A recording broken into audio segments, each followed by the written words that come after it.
మనం చనిపోయిన తర్వాత నిజంగా ఏం జరుగుతుందో తెలుసా? మీరనుకున్న దానికంటే ఇది చాలా డిఫరెంట్‌గా ఉంటుంది. మనమందరం ఎప్పుడో ఒకప్పుడు ఆలోచించే ఉంటాం. చనిపోయిన తర్వాత ఏం జరుగుతుందా అని. ఇది కేవలం స్పిరిచ్యువల్ క్వెషన్ కాదు. సైన్స్ కూడా దీనిపై చాలా సార్లు రీసెర్చ్ చేసి ఒక ఆన్సర్‌ని ఇచ్చింది. మరి ఏం జరుగుతుంది? మొదటగా మన గుండె ఆగిన క్షణంలో బ్లడ్ సర్క్యులేషన్ ఆగిపోతుంది. బ్రెయిన్‌కి ఆక్సిజన్ వెళ్ళడం కూడా ఆగిపోతుంది. కేవలం కొన్ని సెకన్లలోనే మనకు స్పృహ తప్పిపోతుంది.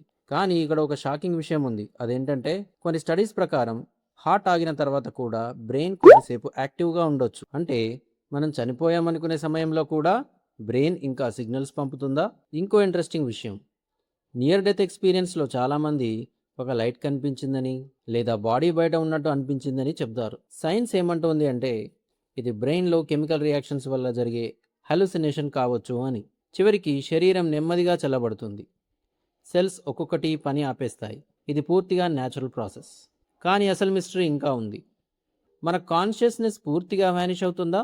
లేదా ఇంకేదైనా జరుగుతుందా? ఇది ఇంకా సైన్స్‌కి పూర్తిగా ఆన్సర్ దొరకని ఒక క్వెషన్.